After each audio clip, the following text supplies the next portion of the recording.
There is a man in my town who has spent about $5,000 extra on gasoline over 12 years, and his engine does not run one bit better than mine. He thinks he is buying protection, but he is paying for a number his engine cannot use, and the part of his motor that is actually filthy was never touched by fuel at all.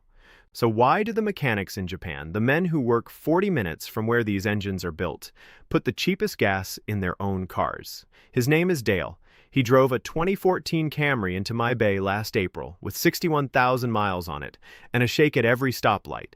Cylinder 2 was misfiring. He reached into the glove box for his registration and a stack of paper fell out on the floor mat. Gas receipts. He keeps every one of them. They all said the same thing. Premium, premium, premium. 12 years of premium in a car that never once asked for it. He had used the good stuff since the day he drove it off the lot. I pulled the intake manifold off that afternoon.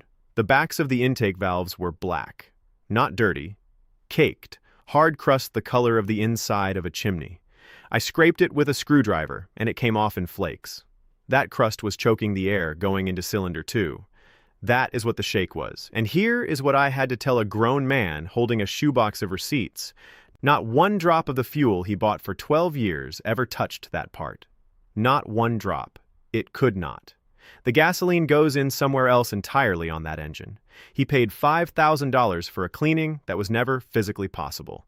My name is Lu Feng. I fix cars. My father fixed cars, and his father worked on farm machines before that. I spent 6 years in a shop outside Nagoya in Aichi where these engines are born. There were 11 men in that shop. Every single one of them drove a Toyota or a Honda or a Subaru home at night. Not one of them ever put high-octane fuel in it. Not once in 6 years. And I did not understand it either. For 11 years, I put premium in my own car. I thought I was taking care of it. I was throwing money in a hole. Quick word before I go further. The old methods my family uses, there is more of it than fits in any one video. I gathered the whole of it into a book you can buy in our pinned comment below. The book is the long version. If you want it, it is there. I will not mention it again. In Japan, the pumps are color-coded, and they have been for a long time. Red is regular. Yellow is high octane, what they call high OQ. Green is diesel. You can walk into any station from Hokkaido to Okinawa and read the nozzle without reading a word of Japanese. And what you will see, if you stand there long enough on a Tuesday morning, is that almost every car in the country is drinking out of the red nozzle. The taxis, the delivery vans, the family sedans, the Crown that the company president is sitting in the back of. Red. The yellow nozzle sits there mostly untouched. And these are the most careful car owners on Earth. These are people who take their shoes off before they get in. So why did the men who build these engines, the men whose own hands bolt them together, refuse to buy the expensive fuel for the machines they are proudest of? The answer is not thrift. The answer is that they know something about what that number on the pump actually means, and almost nobody outside that shop ever gets told. Here is what octane is. It is not power. It is not energy. It is not cleanliness. Octane is resistance. That is the whole thing. It is a measure of how hard the fuel is to set on fire by squeezing it. That is all it has ever been. When you drive, your piston comes up and squeezes the air and fuel into a tiny space. Then the spark plug fires and lights it at exactly the right moment. But if you squeeze fuel hard enough, it will light itself early, before the spark, without being asked.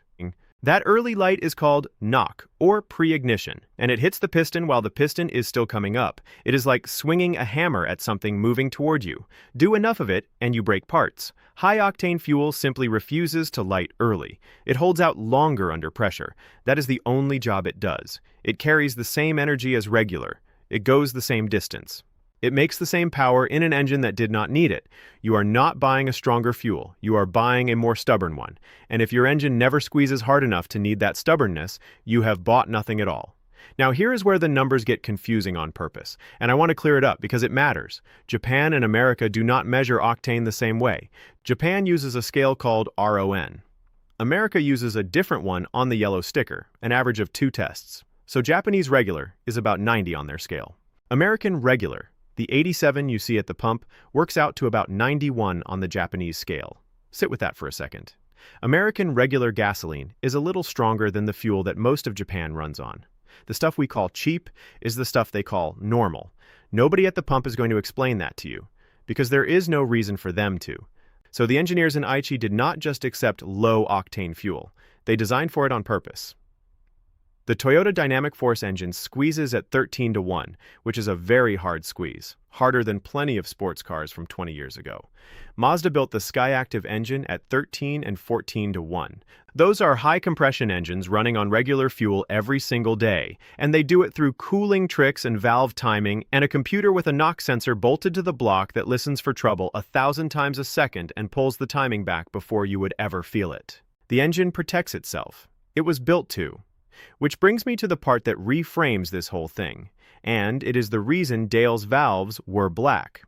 On the newest engines, the fuel is injected straight into the cylinder, direct injection. It is a wonderful thing for power and mileage. But it means the gasoline no longer washes past the back of the intake valve on its way in. It skips that part completely. And the back of that valve is exactly where oil vapor and exhaust gas settle and bake into carbon. So the detergent in your fuel, whatever grade you buy, physically cannot reach the dirtiest part of your engine. Not at 87, not at 93, not ever. The expensive fuel is not failing to clean it. It is not in the room. Now, I have to be fair here because there is one thing the premium sellers say that is partly true. A few of the big brands do put extra detergent in their top grade. That is real. I'm not going to pretend it is not. But that detergent works on the injector tips and the combustion chamber, and on a port injection engine, it does wash the valves and it does help. On a direct injection engine, it never gets near the back of those valves, and direct injection is what almost every new car has been building with for the last 10 years.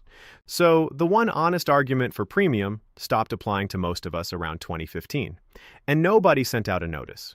So what do you actually do? I am going to give this to you in the order I do it. And none of it is complicated. Start with the fuel door. Open it tonight in your driveway with your phone flashlight. There is a sticker or a molded label in there, and it says one of two things: premium required or premium recommended. That single word is the whole answer for your car, and it is the only opinion that matters more than mine. If it says required, buy premium. Do not argue with it. That usually means a turbocharger or a high output engine that will pull its own timing and lose power, and eventually hurt itself. If it says recommended, or if it says nothing at all, your engine is designed to run on regular, and the computer will handle the rest. Most Camrys, most Accords, most CR-Vs, most Corollas, most RAV4s. Regular. The label is not a suggestion box. It is the engineer talking to you directly. Now, the second step, and this one matters more than octane ever did, buy fresh fuel from a busy station. Not a fancy one, a busy one. Fuel sits in underground tanks, and the bottom of an old tank holds water and sediment. A station that turns its tanks over twice a week is giving you cleaner gasoline than a quiet station selling premium at $1 more. Look for the top-tier logo on the pump. That is a real detergent standard that a group of automakers wrote themselves because the government minimum was too weak, and top-tier regular has more cleaning additive in it than plenty of non-top-tier premium. That is the trick nobody says out loud. The detergent lives in the brand, not in the octane. And one more thing, if you pull in and there is a tanker truck unloading, drive away. That truck stirs up everything sitting on the bottom of that tank, and you do not want the first 100 gallons pumped out after it. Come back in an hour. There is one more thing about where you buy.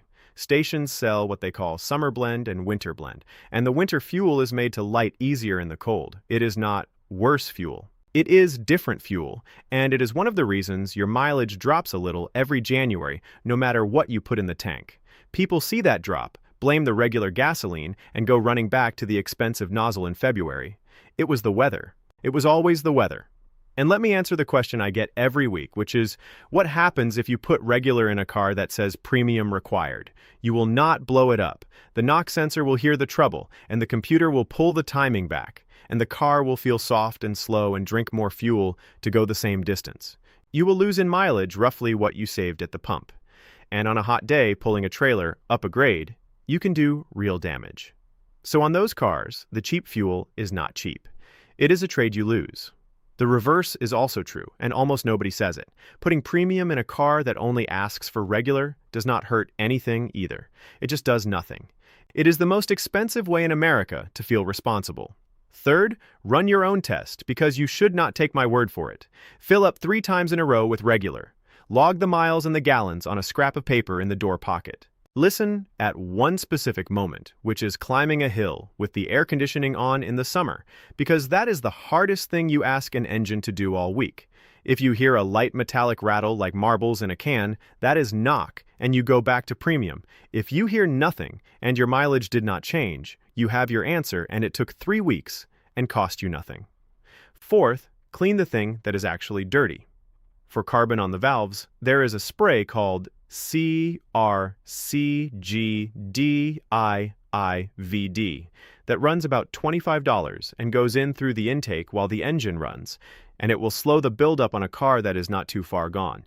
If it is far gone like Dale's, the real fix is walnut blasting, where a shop pulls the manifold and blasts crushed walnut shell at the valves. That runs $400 to $900 depending on the engine, and on a direct injection car, I tell people to plan for it somewhere around 80,000 miles the way you plan for brakes.